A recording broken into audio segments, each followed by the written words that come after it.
नमस्कार बच्चों, आज हम लोग मोल कंसेप्ट का लेक्चर नंबर 2 पढ़ने जा रहे हैं। मोल कंसेप्ट शिवम शर्मा, अनुराधा, स्वाति तोमर, प्रवेंद्र, अरुण, सुन रहे हैं ना मेरी बात सब लोग? मोल कंसेप्ट लेक्चर नंबर 2। अब बेटा हम लोगों ने पिछले टर्म पे क्या पढ़ा था? मान लो अगर मैं आपको नंबर किसी सैंपल का बच्चों, अगर मैं किसी सैंपल का आपको नंबर दे दूं, किसी सैंपल का अगर मैं आपको नंबर दे दूं तो आप कैसे निकालते हैं मोल्स? आपने पढ़ा था। अगर मैं सैंपल का नंबर दे दूं तो नंबर ऑफ यूनिट या number of particle divided by Avogadro number, ये फॉर्मूला पढ़ा था आपने पहला। अगर मैं किसी सैंपल का नंबर दे दूं तो आप उसे क्या करेंगे? एवोगैड्रो नंबर से डिवाइड कर देंगे, मोल्स आ जाएंगे। मेरी बात समझ रहे? अगर मैं आपको सैंपल का नंबर दे दूं ना तो number of particles divided by Avogadro number आपको मोल्स दे देंगे। मेरी बात समझ रहे हैं? वो सैंपल एटम भी हो सकता है, वो नंबर ऑफ पार्टिकल्स एटम भी हो सकते हैं, मॉलिक्यूल भी हो सकते हैं, आयन भी हो सकते हैं। मेरी बात सुनिए, अगर मैं आपको नंबर ऑफ एटम दे दूं और मैं मोल्स पूछूं तो नंबर ऑफ एटम्स को डिवाइड कर दो एवोगैड्रो नंबर से, मोल्स आ जाएंगे। सुन लिया ध्यान से? मेरी बात सुन रहे हैं ना ध्यान से? Number of particle divided by Avogadro number हमें मोल्स देते हैं। नंबर ऑफ एटम्स अगर मैं आपको दे दूं तो आप उसे एवोगैड्रो नंबर से डिवाइड कर दो, मोल्स आ जाएंगे। नंबर ऑफ मॉलिक्यूल दे दूं, एवोगैड्रो नंबर से डिवाइड कर दो, मोल्स आ जाएंगे। तो अगर किसी सैंपल में नंबर दे रखा हो, किसी सैंपल का नंबर दे रखा हो तो आप उसे एवोगैड्रो नंबर से डिवाइड कर दोगे तो आपके मोल्स आ जाएंगे। मेरा दूसरा फॉर्मूला सुनिएगा बहुत ध्यान से। अगर किसी सैंपल का वेट दे रखा हो, अगर किसी सैंपल का वेट ग्राम में होना चाहिए, अगर किसी सैंपल का वेट दे रखा हो तो उसे मोलर मास से डिवाइड कर दो, उसे मोलर मास से डिवाइड कर दो, आपको मोल्स मिल जाएंगे। आप उसे मोलर मास से डिवाइड कर दो, मोल्स मिल जाएंगे। तो अगर किसी सैंपल का मास दे रखा हो तो उसे मोलर मास से डिवाइड कर दो, और अगर किसी सैंपल का नंबर दे रखा हो तो उसे एवोगैड्रो नंबर से डिवाइड कर दो। चलिए एक क्वेश्चन करते हैं, प्यारे बच्चों, एक क्वेश्चन करते हैं। अगर मैं आपको 24 ग्राम हीलियम दे दूं, 24 ग्राम है हीलियम गैस, 24 ग्राम हीलियम गैस दे रखी है मैंने, मैं आपसे पूछ रहा हूं इसके मोल्स निकालो। पहला क्वेश्चन, इसके अंदर नंबर ऑफ मोल्स निकालिए, नंबर ऑफ हीलियम एटम्स निकालो। सुन लिया ध्यान से? एक तो मोल्स निकालो, एक नंबर ऑफ हीलियम एटम निकालो। मेरी बात सुन ली? 24 ग्राम मैंने हीलियम गैस दे रखी है तो मोल्स क्या होंगे आपको अच्छी तरह मालूम है। एक मोल, यूनिटरी मेथड लगा रहा हूं, एक मोल हीलियम गैस का मास कितना होता है? 4 ग्राम। एक मोल हीलियम गैस का मास कितना होता है? 4 ग्राम। एक मोल हीलियम गैस का मास 4 ग्राम होता है। तो मुझे बताओ 24 ग्राम में कितने मोल्स होंगे? तो मैंने आपको तरीका सिखाया था, weight of the sample divided by molar मास 4। तो मोल्स आ गए 6, मोल्स आ गए ना 6। 24 ग्राम में कितने मोल्स होंगे? अगर एक मोल में 4 ग्राम वजन होता है तो 24 ग्राम के अंदर कितने मोल्स होंगे? 6 मोल्स होंगे। 6 मोल्स हो गए हीलियम के। अब मुझे उसमें एटम्स पूछ रहा है तो मेरा आंसर मिल गया, मोल्स ऑफ हीलियम इज 6 मोल। अब वो हमसे पूछ रहा है नंबर ऑफ हीलियम एटम निकालो। तो अच्छा एक चीज बताओ मुझे, नंबर ऑफ हीलियम एटम, एक मोल में कितने एटम होते हैं? तो 6 मोल में कितने एटम होंगे? 6 है। एक मोल में कितने एटम होते हैं? N।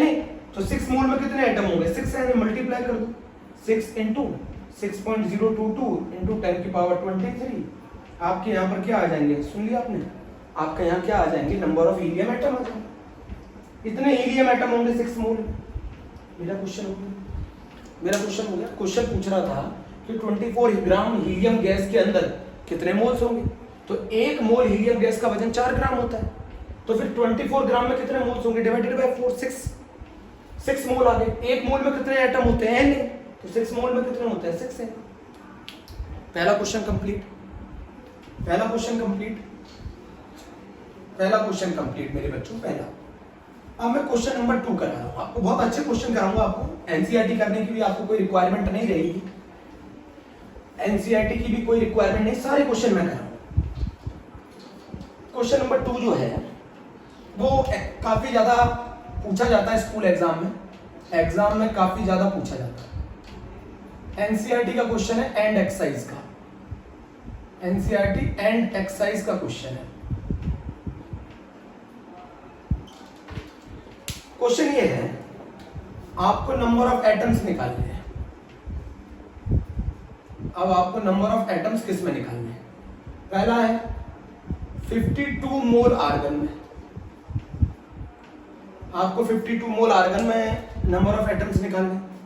जो दूसरा है बच्चों, 52 मोल आर्गन में आपको एटम्स निकालने हैं, वो जो दूसरा है वो निकालने हैं आपको 52 ग्राम हीलियम में। 52 ग्राम हीलियम में आपको एटम्स निकालने हैं। सी जो आपको निकालना है वो 52 यू में हीलियम, 52 यू ऑफ हीलियम में आपको क्या निकालना है? 52 यू ऑफ हीलियम में आपको क्या निकालना है? नंबर ऑफ एटम्स निकालने। मेरा क्वेश्चन सुन लिया, 3 मार्क्स से पूछा जाता है, स्कूल है। नंबर ऑफ एटम्स निकालने, 52 मोल्स ऑफ आर्गन में, 52 ग्राम ऑफ हीलियम में, 52 यू ऑफ हीलियम। यहाँ पे मैं आपको एक चीज बताना चाहूंगा, यू बहुत छोटी यूनिट है, यू बहुत छोटी यूनिट है, बहुत छोटी यूनिट है, यू बहुत छोटी यूनिट है, समझ गए ना? यूनिफाइड मास बहुत छोटी यूनिट है, आप इस बात को लिख लेना अपनी कॉपी में। अब मेरी बात समझो, 52 मोल, आपको मालूम है एक मोल में कितनी यूनिट्स होती हैं? 6.022 इंटू 10 की पावर 23 यूनिट होती है, मतलब बराबर एवोगैड्रो नंबर की। एक मोल में इतनी यूनिट होती है। अगर एटम होंगे तो इतने एटम होंगे, मॉलिक्यूल होंगे तो इतने मॉलिक्यूल। बच्चों यहाँ समझो ना, एक मोल में इतनी यूनिट होती है। अगर यहाँ एटम की बात करेगा तो एटम होंगे, मॉलिक्यूल की बात करेगा तो मॉलिक्यूल। अगर एक मोल मॉलिक्यूल का देगा तो इतने मॉलिक्यूल होंगे, एक मोल एटम का देगा तो इतने एटम होंगे। अब 52 मोल ऑफ आर्गन, 52 मोल में, तो 52 मोल ऑफ आर्गन में, 52 मोल ऑफ आर्गन, तो एक मोल में कितने होते हैं? Na के बराबर, तो 52 मोल में कितने होंगे? 52 Na argon atom, 52 Na argon atom होंगे। अरे 52 मोल ऑफ आर्गन में 52 इंटू Na आर्गन एटम होंगे। एक मोल में Na होता है, तो 52 मोल में कितने होंगे? 52 Na। सॉल्व कर लो, 52 इंटू Na की वैल्यू 6.022 इंटू 10 की पावर 23, इतने आर्गन एटम होंगे। 52 मोल में इतने आर्गन एटम होंगे। पहला क्वेश्चन हो गया। ए मैंने सॉल्व कर दिया, बी में सॉल्व कर लो, जरा मेरी बात समझो। 52 ग्राम ऑफ हीलियम में कितने एटम? अच्छा मुझे एक चीज बताओ, ग्राम आ गया ना, ग्राम आ गया ना। अच्छा, एक मोल हीलियम गैस का वजन कितना होता है? अभी सिखाया, 4 ग्राम। एक मोल हीलियम गैस का वजन 4 ग्राम। यूनिटरी मेथड लगा तो 52 ग्राम में कितने मोल होंगे? एक मोल ऑफ हीलियम का वजन 4 ग्राम है, तो 52 ग्राम के अंदर कितने मोल होंगे हीलियम के? 13 मोल होंगे। यूनिटरी मेथड लगाए ना, 4 में 1 होता है तो 52 में 13 हो। अच्छा, आपको ये पसंद नहीं आया तो अब इससे करो। मोल्स बराबर weight of sample in gram divided by molar mass. Weight in gram कितना दे रखा है? 52 डिवाइडेड बाय 4, 13 मोल्स आ गए। 13 मोल्स आ गए, मैंने पहले निकाली। अच्छा, एक मोल हीलियम के अंदर कितने हीलियम के एटम होते हैं? Na एटम्स होते हैं हीलियम के, Na हीलियम एटम। तो ये बताओ 13 मोल हीलियम के अंदर कितने एटम्स होंगे? 13 Na होंगे।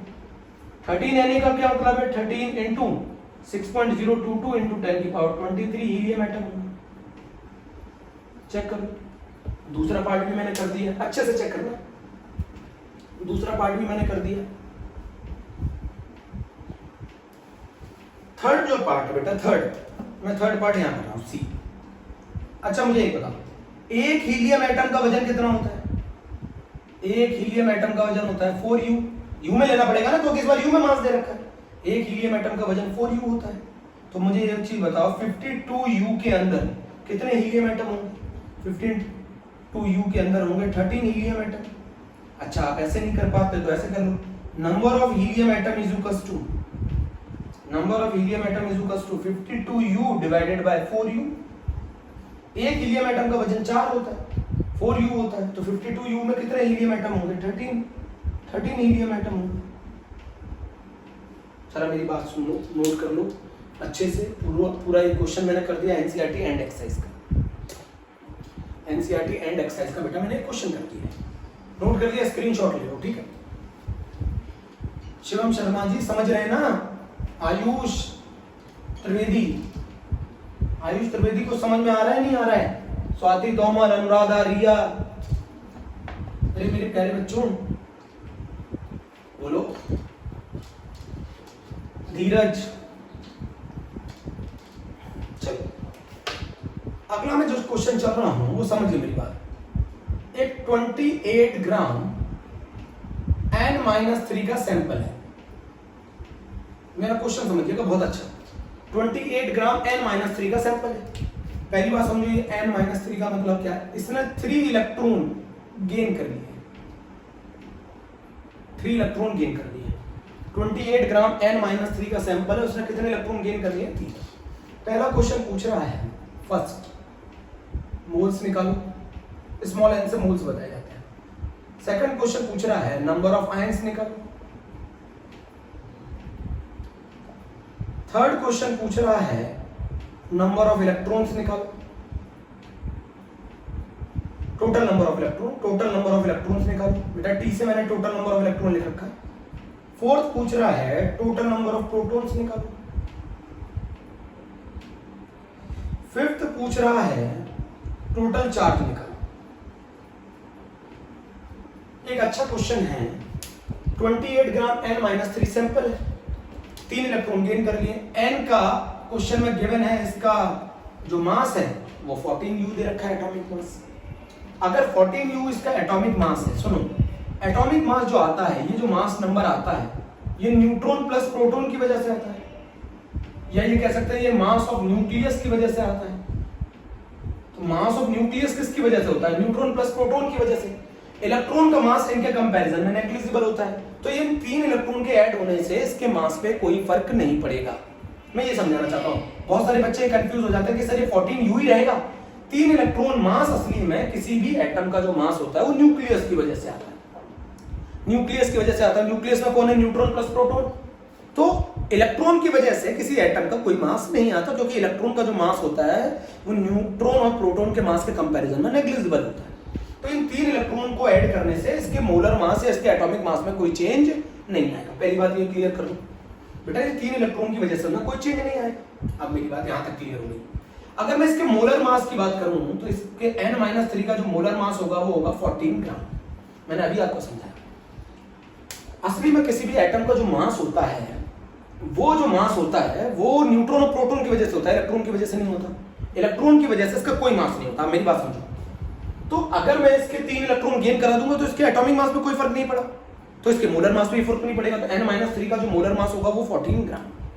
चलिए पहला क्वेश्चन कर रहे हैं, फर्स्ट पार्ट मोल्स निकाल रहे हैं। तो कितना हो गया? मोल्स निकालने का फॉर्मूला क्या हो गया? Wait of sample in gram divided by molar मास। तो बताओ वेट इन सैंपल कितना है? 28 डिवाइडेड बाय 14, कितने मोल्स आ गए? 2 मोल्स आ गए। तो 28 ग्राम के अंदर N-3 के कितने मोल्स होंगे? 2 मोल्स। सेकंड पार्ट क्या कह रहा है? नंबर ऑफ आयंस निकालने। तो एक मोल में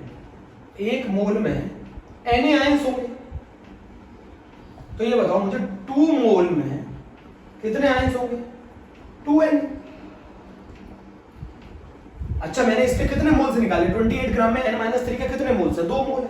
तो एक मोल में Na होते हैं, तो 2 मोल में टोटल आयंस कितने होंगे? 2Na आयंस होंगे। 2Na का मतलब है 2 into 6.022 into 10 की पावर 23 N-3 आयंस होंगे। टोटल कितने आयंस होंगे? टोटल इतने आयंस होंगे 28 ग्राम में। पहले मैंने मोल्स निकाल दिए, मैंने दूसरा पार्ट भी कर दिया। मैंने पहला पार्ट कर दिया, दूसरा पार्ट कर दिया। अब पूछ रहा है टोटल इलेक्ट्रॉन्स। अब यहां समझते हैं। देखो, जब एक न्यूट्रल एटम लेते हो तो न्यूट्रल है, तो जितने प्रोटॉन होंगे उतने इलेक्ट्रॉन होंगे। तो इस न्यूट्रल एटम के पास 7 प्रोटॉन होते हैं और 7 ही इलेक्ट्रॉन होते हैं।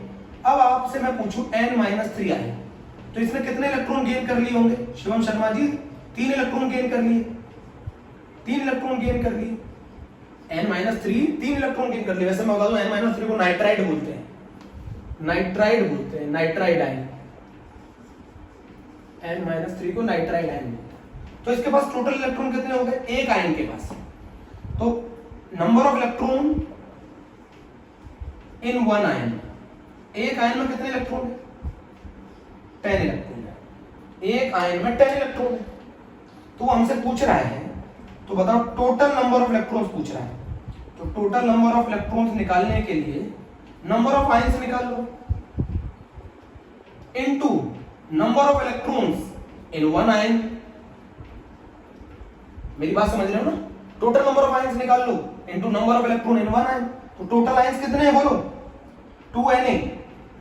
टोटल आयंस अभी आपने निकाले 2Na, और एक आयन में कितने इलेक्ट्रॉन है? 10। तो कितने हो गए? 20Na। अगर आपको कैलकुलेशन पूरी करनी है Na की वैल्यू रख दो। ये मैंने पार्ट कर दिया बेटा थर्ड। अरे कुछ नहीं है, एक आयन में 10 इलेक्ट्रॉन है, तो टोटल आयन कितने हैं? 20Na।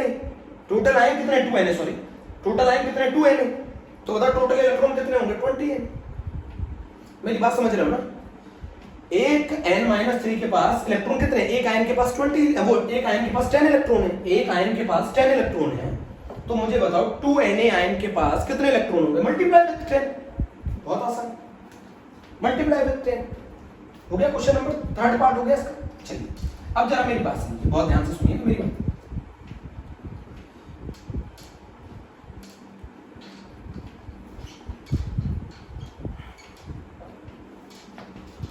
अब ये बताइए मुझे, वो प्रोटॉन पूछ रहा है, total number of proton, total number of proton पूछ रहा है। आकांक्षा सुन रहे हो बेटा? टोटल नंबर ऑफ प्रोटॉन पूछ रहा है। टोटल नंबर ऑफ प्रोटॉन क्या होगा? अच्छा ये बताओ, एक n-3 के पास प्रोटॉन में तो कोई चेंज नहीं आता ना, 7 प्रोटॉन होते हैं। एक n-3 के पास कितने प्रोटॉन होते हैं? 7 प्रोटॉन होते हैं, 10 इलेक्ट्रॉन होते हैं। तो एक आयन के पास, एक n-3 आयन के पास 7 प्रोटॉन है। तो मुझे बताओ 2Na n-3 आयन के पास टोटल कितने प्रोटॉन होंगे? 2Na into 7। तो ये हो गया 14Na प्रोटॉन्स होंगे n-3 के पास। भाई एक n-3 आयन के पास 7 प्रोटॉन है, हमारे पास टोटल n-3 आयंस कितने हैं? 28 ग्राम में 2Na n-3 आयंस है। तो एक n-3 आयंस में कितने प्रोटॉन है? एक n-3 आयन में 7 प्रोटॉन है। तो 2Na के अंदर कितने प्रोटॉन होंगे? 2Na into 7, 14Na। बात क्लियर होगी? अब क्वेश्चन पूछ रहा है टोटल चार्ज कितना होगा। असली में इसने कितने इलेक्ट्रॉन गेन किए? इसने गेन किए हैं 3 इलेक्ट्रॉन। 3 इलेक्ट्रॉन गेन किए। इस आयन ने कितने इलेक्ट्रॉन गेन किए? 3 इलेक्ट्रॉन गेन किए। 3 इलेक्ट्रॉन गेन किए ना। तो एक आयन के पास, एक आयन के पास, मैं हिंदी में भी लिख रहा हूं, फील करता हूं मैं हिंदी से लिखकर, एक आयन के पास 3e चार्ज है, उसने 3e चार्ज गेन किया है। एक आयन के पास कितना? 3e charge. भाई एक आयन ने 3 इलेक्ट्रॉन गेन किए और एक इलेक्ट्रॉन पे चार्ज e होता है। तो एक आयन ने कितना चार्ज गेन किया है? 3e। एक आयन ने कितना चार्ज गेन किया है? 3e। अच्छा मुझे ये बताओ, अब चार्ज क्या होगा? Total ions into 3e। समझ गए ना? एक आयन ने 3e चार्ज गेन किया, तो टोटल आयंस कितना है? टोटल चार्ज कितना होगा? टोटल चार्ज होगा कितने आयन है बेटा? 2Na। मेरी बात समझना, एक आयन ने 3 इलेक्ट्रॉन चार्ज गेन किया है। एक आयन ने 3 इलेक्ट्रॉन चार्ज गेन किया, तो चार्ज हो गया 3e। बेटा यहां असली में वैसे ही मतलब 3e होता है, ये 3e होता है। ये चार्ज इलेक्ट्रॉन 3 इलेक्ट्रॉन गेन किया, बट लिखते नहीं। तो चार्ज क्या होगा? Total ions into 3। Total ions कितने हैं वो जरा मुझे बताओ। 2Na into 3e। e क्या है? एक इलेक्ट्रॉन का चार्ज। इसमें कितने आयन है? एक आयन ने कितने इलेक्ट्रॉन गेन किए? 3e। तो हम इसको लिख सकते हैं 2 इंटू 6.023 इंटू 10 की पावर 23, 6.022 इंटू 10 की पावर 23 इंटू 3, और एक इलेक्ट्रॉन का चार्ज 1.6 इंटू 10 की पावर -19। ये आंसर होगा चार्ज। तो ये बताओ एक आयन पे जो चार्ज है वो 3e है, तो टोटल आयंस कितने? 2Na। तो इतने आयंस के ऊपर कितना चार्ज होगा? 2Na into 3e। 2Na into 3e को मैंने सोल्व कर दिया, क्वेश्चन कर लीजिए।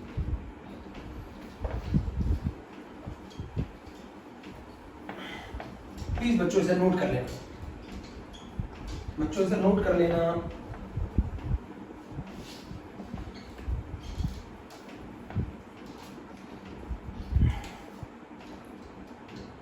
जैसे अगर मैं ये लिख दूं, मान लो अगर मैं ये लिख दूं K changes into K plus 1 electron है ना। इसका मतलब क्या है, इसने एक इलेक्ट्रॉन लूज कर दिया, तो असली में इसने कितना चार्ज लूज किया, 1e, ये मीनिंग है इसका। इसने कितना चार्ज लूज किया, 1e। चलिए अब मेरी बात समझना बहुत ध्यान से है, तो बात होगी क्लियर। अब क्वेश्चन क्या पूछ रहा है, जी में पूछा है 2015 में, number of molecule of nitrogen और number of molecule of oxygen, number of molecule of nitrogen और number of molecules of oxygen बराबर दे रखा है शायद, है ना। Number of molecule of nitrogen is equals to the number of molecule of, एक मिनट में क्वेश्चन देख लेता हूं फिर बताता हूं आपको। नंबर गड़बड़ यहां पर थोड़ा सा हो गई, क्वेश्चन में मिस्टेक है थोड़ा सा, मैं बताऊं आपको। Weight of nitrogen is to weight of oxygen का जो रेशियो है वो 1:4 है। वेट ऑफ नाइट्रोजन और वेट ऑफ ऑक्सीजन का जो रेशियो है वो 1:4 है। हमसे पूछ रहा है number of molecule of nitrogen और number of molecule of oxygen का रेशियो बताओ। Number of molecule of nitrogen, number of molecule of oxygen का रेशियो बताओ। नाइट्रोजन और ऑक्सीजन गैस का जो रेशियो है वो 1:4 है, वेट रेशियो। तो मॉलिक्यूल का रेशियो बताना, मतलब वो हमसे ये पूछ रहा है number of molecules of N2 upon number of molecules of O2, इसका रेशियो पूछ रहा है, इसका रेशियो पूछ रहा है। तो अच्छा मुझे ये बताओ नंबर ऑफ मॉलिक्यूल्स क्या होता है, नंबर ऑफ मॉलिक्यूल्स क्या होते हैं, मैं यहीं पर क्वेश्चन कर दूं। Number of molecules of N2, molecules of N2, Kartik थोड़ा दिमाग लगाना, और number of molecule of O2। तो नंबर ऑफ मॉलिक्यूल्स कैसे निकालते हैं, मुझे एक चीज समझाओ। Moles of N2 into Avogadro number, moles of O2 into Avogadro number, ऐसे निकालते हैं ना, बहुत आसान है। वेट ऑफ N2 और वेट ऑफ O2 का रेशियो 1:4 है, तो number of molecule of N2 और number of molecule of oxygen का रेशियो क्या होगा, तो Na कैंसिल। अच्छा मॉलिक्यूल कैसे निकालेंगे, नंबर ऑफ मॉलिक्यूल, मोल्स निकालो, उसको एवोगैड्रो से मल्टीप्लाई कर दो। Moles of nitrogen into Avogadro number, moles of oxygen into Avogadro number, clear कर दिया। अब मोल्स ऑफ नाइट्रोजन क्या होगा जरा मुझे बताओ। मोल्स ऑफ नाइट्रोजन होगा वेट ऑफ नाइट्रोजन अपॉन इसका मोलर मास 28, इसका मोलर मास 28, और मोल्स ऑफ ऑक्सीजन क्या होगा, wait of oxygen divided by 32, wait of nitrogen divided by 28 और weight of oxygen divided by 32।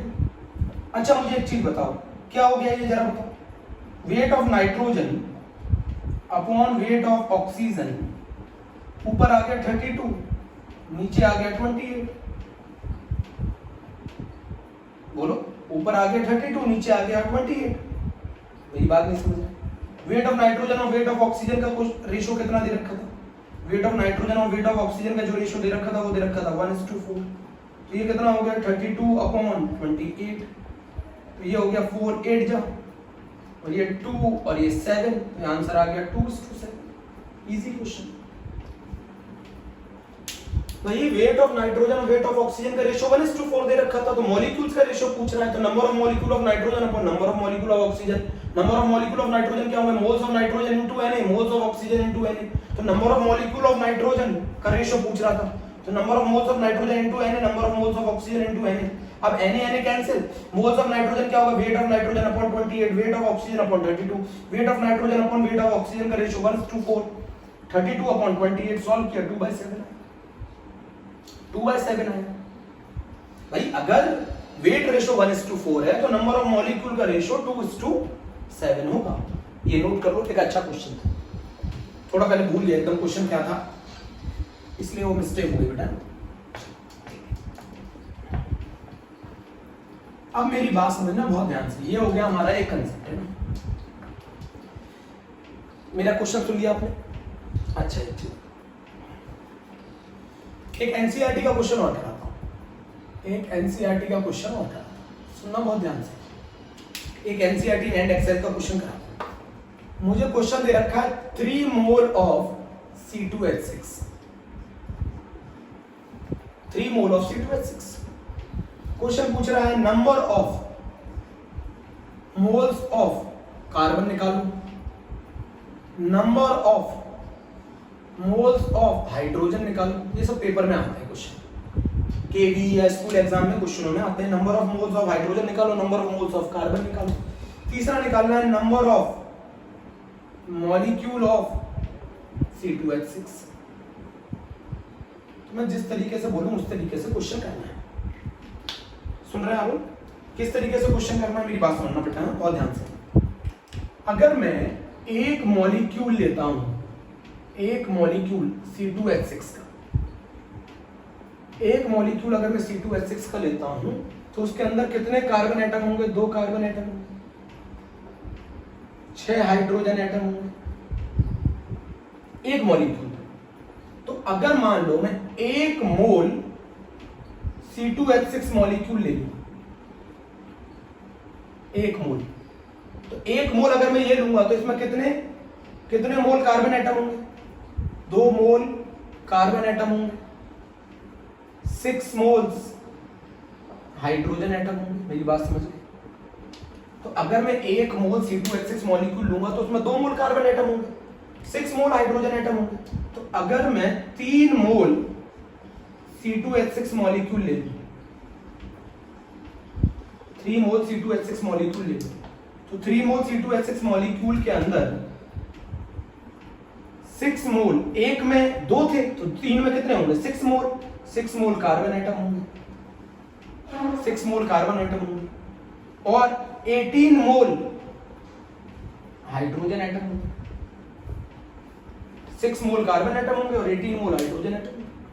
Clear कर लिया पहला क्वेश्चन? ये क्लियर हो गया। तो number of moles of carbon कितने आ गए? 6 मोल। नंबर ऑफ हाइड्रोजन एटम के मोल्स कितने आ गए? 18 मोल।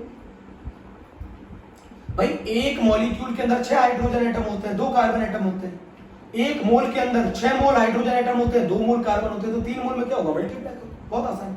अब number of molecule of C2H6 निकाल रहे हैं, तो 1 मोल C2H6 मॉलिक्यूल में, 1 मोल C2H6 मॉलिक्यूल में एवोगैड्रो मॉलिक्यूल होते हैं C2H6 के। 1 मोल C2H6 मॉलिक्यूल में कितने मॉलिक्यूल प्रेजेंट होंगे? एवोगैड्रो नंबर बराबर 6.023 into 10 की पावर 23, आदत होगी बेटा 10 की power 23 molecules of C2H6। 1 mole C2H6 molecule में Na into C2H6 मॉलिक्यूल होंगे, मतलब 6.022 into 10 की पावर 23 मॉलिक्यूल ऑफ C2H6 होंगे। तो ये बताओ 3 मोल ऑफ C2H6 में कितने मॉलिक्यूल होंगे? मल्टीप्लाई कर दो 3 से, तो 3 into 6.022 into 10 की पावर 23 मॉलिक्यूल्स ऑफ C2H6। बताओ कितना आ गया प्यारे बच्चों? ये आ गया 18.066 into 10 की पावर 23 मॉलिक्यूल्स ऑफ C2H6। आप इसको नोट करो। मैंने एक और एनसीईआरटी एंड एक्सेल का क्वेश्चन करा दिया, बहुत ज्यादा पूछा जाता है स्कूल के एग्जाम में।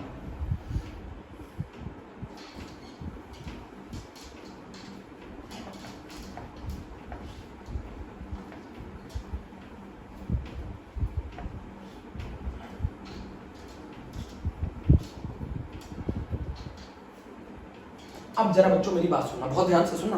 अब हम लोग जो कंसेप्ट पढ़ने जा रहे हैं वो पढ़ने जा रहे हैं एवोगैड्रो। मैंने अभी आपको पढ़ाया था एवोगैड्रो हाइपोथेसिस।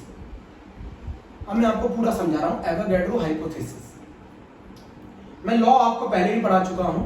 एवोगैड्रो हाइपोथेसिस क्या होता है? अगर मैं 2 गैसेस ले लूं, अगर मैं 2 गैसेस ले लूं, 2 गैसेस, और 2 गैसेस को सेम टेम्परेचर और प्रेशर पे ले लूं, 2 गैसेस को सेम टेम्परेचर एंड प्रेशर पे ले लूं। एवोगैड्रो हाइपोथेसिस ले ली, 2 गैसेस को सेम टेम्परेचर एंड प्रेशर पे ले लिया मैंने। सुन रहे हैं ना? 2 गैसेस को मैंने सेम टेम्परेचर एंड प्रेशर पे ले लिया। तो अगर इन 2 गैसेस के सेम वॉल्यूम है, इन 2 गैसेस का सेम वॉल्यूम है, मेरी बात सुनना, अगर इन 2 गैसेस को मैंने सेम टेम्परेचर एंड प्रेशर पे ले लिया, तो अगर इन 2 गैसेस के सेम वॉल्यूम है तो इनके सेम वॉल्यूम है मेरे प्यारे बच्चों, अगर इन दो गैसेस के सेम वॉल्यूम है तो इनके मोल्स भी सेम होंगे, इनके मोल्स भी सेम होंगे और इनके नंबर ऑफ मॉलिक्यूल्स भी सेम नंबर ऑफ मॉलिक्यूल्स भी होंगे। मेरी बात समझ रहे हैं? मेरी बात समझ रहे हैं क्या बच्चों? मेरी बात समझ रहे हैं? अगर दो गैसेस के सेम टेम्परेचर एंड प्रेशर पे अगर सेम वॉल्यूम है तो उनके मोल्स भी सेम होंगे और उनके मॉलिक्यूल्स भी सेम होंगे। इसका उल्टा भी कर सकते हैं, अगर दो गैसेस के मॉलिक्यूल सेम है तो उनके मोल्स भी सेम होंगे, उनके वॉल्यूम भी सेम होंगे। बेटा अगर दो गैसेस को मैं सेम टेम्परेचर एंड प्रेशर पे ले लूं, उनके नेचर से मतलब नहीं है, भले गैसेस के नेचर अलग अलग है बट उनके वॉल्यूम भी सेम होंगे तो उनके मोल्स भी सेम होंगे, उनके अंदर मॉलिक्यूल भी सेम होंगे। या फिर ऐसे बोल सकते हैं, अगर दो गैसेस के अंदर नंबर ऑफ मॉलिक्यूल सेम है तो उनके मोल्स भी सेम होंगे तो उनके वॉल्यूम भी सेम होंगे। अब इसका क्या कंसेप्ट है? इसका कंसेप्ट क्या समझते हैं? इसका कंसेप्ट है 1 mole of any gas, 1 mole of any gas at STP. अब मैं आपको एक एक चीज बताऊंगा। एट एसटीपी उसका वॉल्यूम होता है 22.4 लीटर। 1 मोल गैस को अगर आप सिमिलर टेम्परेचर सेम इस एसटीपी पे ले लेंगे, अगर 1 मोल गैस को आप एसटीपी पे ले लेंगे तो उसका वॉल्यूम होगा 22.4 लीटर। अब ये एसटीपी क्या बच्चों? एसटीपी है standard temperature and pressure. Standard temperature and pressure. Standard temperature कितना है गैस के लिए? 273 केल्विन या फिर 0 डिग्री सेंटीग्रेड। स्टैंडर्ड प्रेशर कितना है? ये ओल्ड कन्वेंशन है, आजकल की कन्वेंशन बार में लिया जाता है, फिर भी मैं वही लेके चल रहा हूं 1 atm। 1 atm स्टैंडर्ड टेम्परेचर है गैस के लिए 273 केल्विन, स्टैंडर्ड प्रेशर है 1 atm। 1 मोल किसी भी गैस का एसटीपी पे 22.4 लीटर वॉल्यूम ऑक्यूपाई करता है। मेरी बात समझिएगा। अब ये आया कैसे आप बोलेंगे? ये आया आइडियल गैस इक्वेशन से। ये आया आइडियल गैस इक्वेशन से। आप बोलेंगे कैसे? आइडियल गैस इक्वेशन होती है बेटा PV = nRT। Ideal gas equation होती है PV = nRT। अगर मैं, सुनना बहुत ध्यान से, अगर मैं P को कांस्टेंट कर दूं, अब देखना ये वैल्यू पहले बच्चों पूछते हैं कैसे आएगी।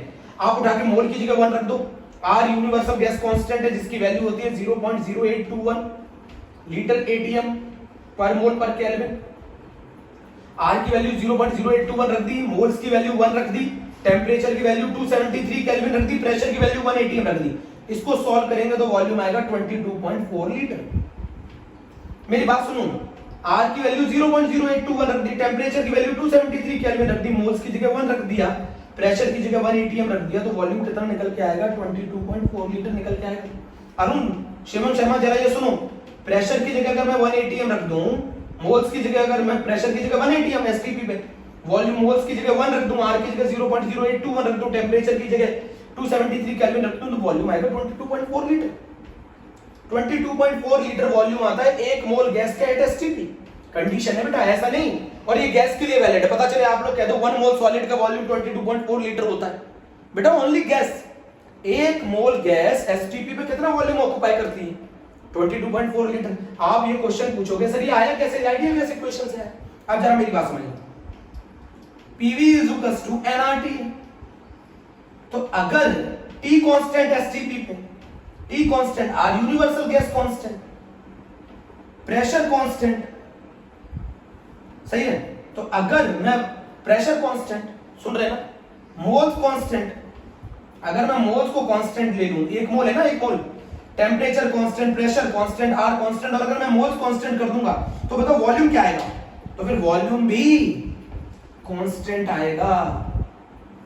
तो मैं क्या कह रहा हूं, अगर किसी गैस के मोल्स सेम है तो फिर उनके वॉल्यूम भी सेम होंगे, बट कब होंगे? जब एसटीपी हो। अगर मोल्स सेम है तो फिर वॉल्यूम भी सेम होंगे, अगर कंडीशन क्या है? जब वो एसटीपी पे होंगे। अगर मोल्स सेम है तो वॉल्यूम भी सेम होंगे, अगर वो कंडीशन है। तो मैंने क्या बोला था, अगर कोई गैस है जिसके सेम वॉल्यूम है तो फिर सेम मोल्स होंगे, सेम नंबर ऑफ मॉलिक्यूल्स। अगर गैसेस के मोल्स सेम है तो उनका वॉल्यूम भी सेम होंगे और उनके मॉलिक्यूल्स भी सेम होंगे। लिख लेना, मेरी बात सुनिए। चलो अब जरा क्वेश्चन की समझने की कोशिश करते हैं।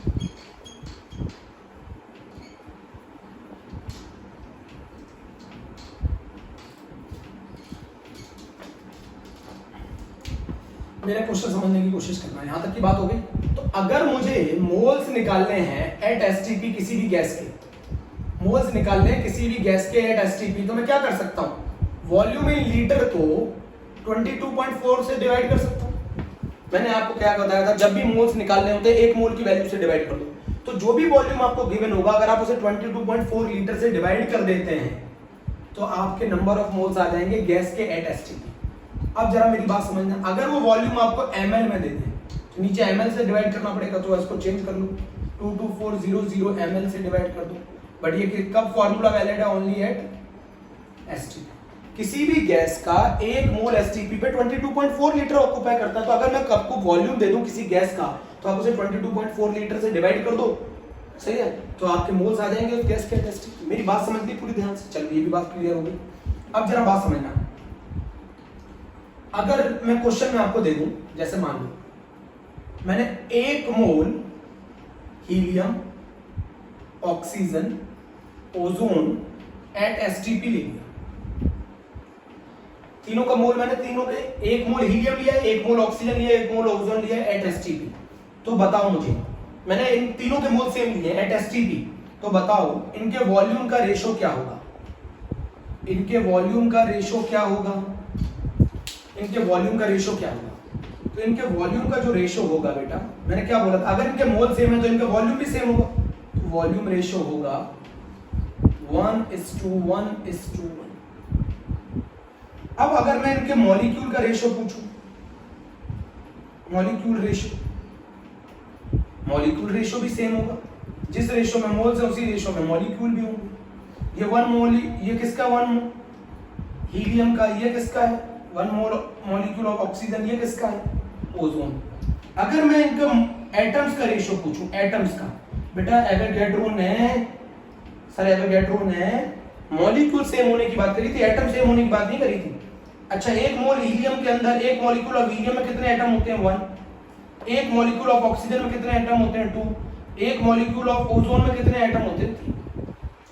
बेटा उसने क्या बोला, तीनों के 1 मोल दे रखे थे, एसटीपी पे दे रखा था, पूछा था वॉल्यूम का। अगर इनके मोल सेम है तो इनका वॉल्यूम सेम होगा, और अगर इनका वॉल्यूम सेम है तो इनके मॉलिक्यूल सेम होंगे, बट इनके एटम सेम नहीं होंगे। अब एक देखो, 1 मॉलिक्यूल ऑफ हीलियम में कितने एटम है, 1 मॉलिक्यूल ऑफ O2 में कितने एटम है 2, और 1 मॉलिक्यूल ऑफ ओजोन में कितने एटम है 3। नोट कर लेना बच्चों से, अगर मोल सेम है तो वॉल्यूम सेम होंगे, वॉल्यूम सेम है तो मॉलिक्यूल सेम होंगे, मॉलिक्यूल सेम है तो इसका मतलब ये नहीं कि एटम का रेशो सेम होगा। एटम्स के बारे में बात नहीं करी थी सर एवोगैड्रो ने, एटम्स के बारे में बात नहीं की थी।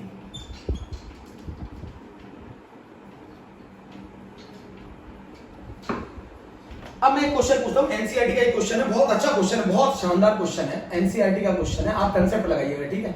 ये भी एंड एक्सरसाइज का है।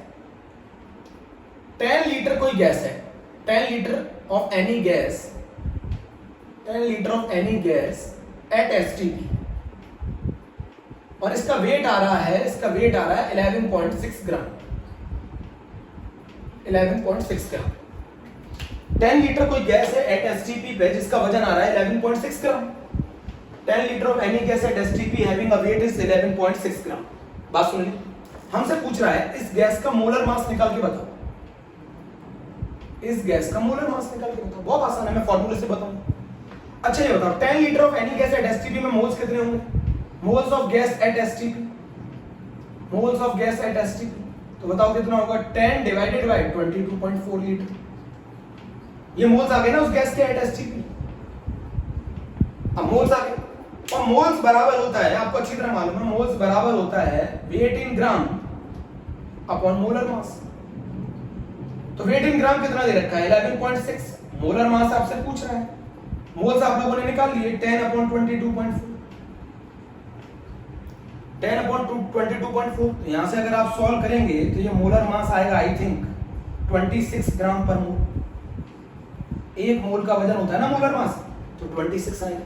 नोट कर लो बेटा, बहुत इंपॉर्टेंट क्वेश्चन है, बहुत इंपॉर्टेंट क्वेश्चन, जरा नोट करो, नोट कर लिया। चलो अब हम इस मोल कंसेप्ट के लास्ट फॉर्मूले पे आ गए।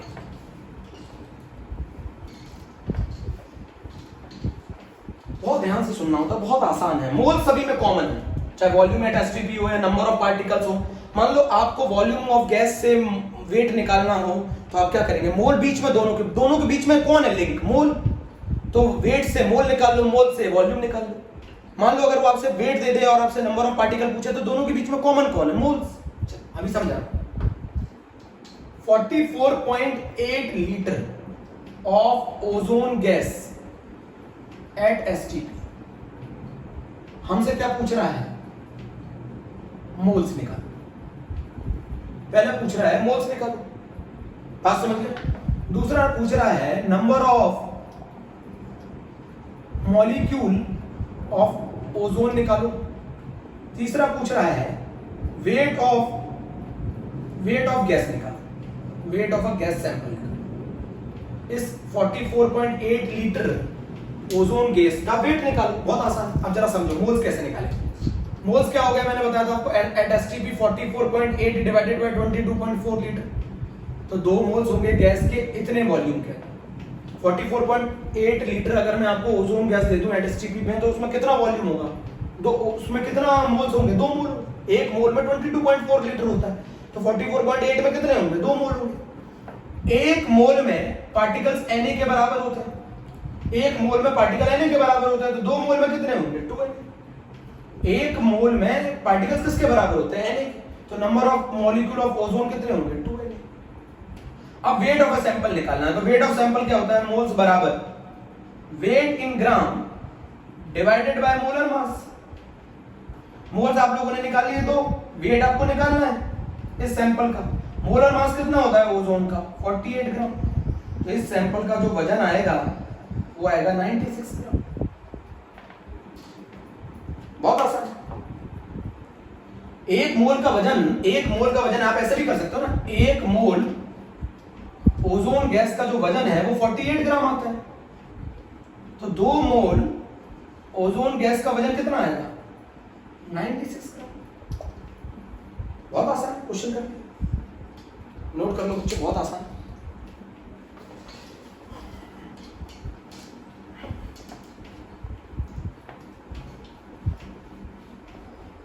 ये मैंने पूरी कहानी आपको मोल कंसेप्ट की सिखा दी है बच्चों।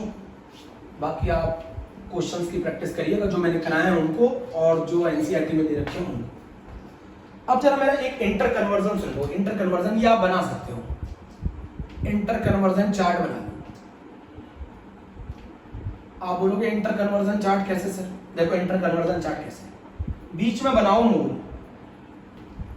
एक तरफ बनाओ नंबर ऑफ पार्टिकल। ये पार्टिकल अगर एटम है तो एटम होंगे, मॉलिक्यूल है तो मॉलिक्यूल होंगे। नंबर ऑफ पार्टिकल एक तरफ बनाओ, weight of a sample in gram, एक तरफ बनाओ volume in litre at ST. ये सब इंटर कन्वर्टेड है। आप मोल निकालो, उस मोल को अगर आप Na से मल्टीप्लाई कर दो, Na से मल्टीप्लाई कर दो, मोल निकालने के बाद आप Na से मल्टीप्लाई कर दो, नंबर ऑफ पार्टिकल आ जाए। मोल निकालने के बाद Na से मल्टीप्लाई कर दो, नंबर ऑफ पार्टिकल आ जाए। और अगर मैं आपको नंबर ऑफ पार्टिकल दे दूं, तो आप उसे एवोगैड्रो नंबर से डिवाइड कर दो, तो मोल्स आ जाए। तो नंबर ऑफ पार्टिकल दे दूं आपको, मोल्स निकालना है तो एवोगैड्रो से डिवाइड कर दो। नंबर ऑफ मोल्स दे दे हैं आपको, नंबर ऑफ पार्टिकल निकालना है, एवोगैड्रो से मल्टीप्लाई कर दो। अगर मैं मोल्स दे दूं और volume in litre at STP निकालना हो तो इसको मल्टीप्लाई कर दो 22.4 से। मोल्स दे दो से 22.4 से मल्टीप्लाई कर दो तो volume in litre at STP आ जाएगा। ये कहानी है ऐसी। और अगर मुझे वापस जाना है, मुझे वॉल्यूम दे दिया जाए तो इसे डिवाइड कर दो। अगर मैं मोल्स आपको दे दूं और आपको वेट इन ग्राम में निकालना हो तो आप मोलर मास से मल्टीप्लाई कर दो। और अगर मैं वेट आपको दे दूं तो आप इसे मोलर मास से डिवाइड करो। बात समझो जरा। अगर मैं आपको मोल्स दे दूं और मैं आपसे मान लो मैंने वॉल्यूम इन लीटर दे दिया आपको, अभी मैंने वॉल्यूम इन लीटर दे दिया आपको 44.8, और मैंने आपसे नंबर ऑफ पार्टिकल्स पूछे थे, नंबर ऑफ मॉलिक्यूल पूछे थे, तो 44.8 लीटर दे दिया था मैंने वॉल्यूम, उसे 22.4 से डिवाइड करो, मोल्स आ जाएंगे। मोल्स को एवोगैड्रो से मल्टीप्लाई करो, नंबर ऑफ पार्टिकल आ जाएगा। मान लो अगर मैं नंबर ऑफ पार्टिकल दे दूं और मैं वॉल्यूम पूछूं तो नंबर ऑफ पार्टिकल से मोल निकालो, मोल से वॉल्यूम निकालो। मैं नंबर ऑफ पार्टिकल दे दूं वेट इन ग्राम निकलवाऊं तो नंबर ऑफ पार्टिकल से मोल निकाल लो, मोल से वेट इन ग्राम निकाल। बेटा ये 1 मोल की वैल्यू है, ये 1 मोल गैस का वॉल्यूम है, ये 1 मोल का वजन है। मैंने आपको क्या बोला, 1 मोल, ये 1 मोल के अंदर नंबर ऑफ पार्टिकल है, ये 1 मोल का वॉल्यूम है और ये 1 मोल का वजन। तो किसी भी सैंपल का अगर मैं वजन दे दूं तो उसे मोलर मास से डिवाइड कर दूं, किसी भी गैस का वॉल्यूम दे दूं नेट एसटीपी तो उसे डिवाइड कर दूं 22.4 लीटर से, और अगर मैं एक नंबर ऑफ पार्टिकल दे दूं तो उसे 1 मोल के अंदर कितने पार्टिकल प्रेजेंट है उससे डिवाइड कर दूं। ये इंटर कन्वर्जन चार्ट बहुत बहुत इंपॉर्टेंट है। और बेटा यहाँ पर मेरा पहला टॉपिक मोल कंसेप्ट खत्म, मेरा पहला कंसेप्ट मोल कंसेप्ट ओवर, मोल कंसेप्ट ओवर प्यारे बच्चों। ये इंटर कन्वर्जन चार्ट बना लीजिएगा। ओके, थैंक यू बच्चों।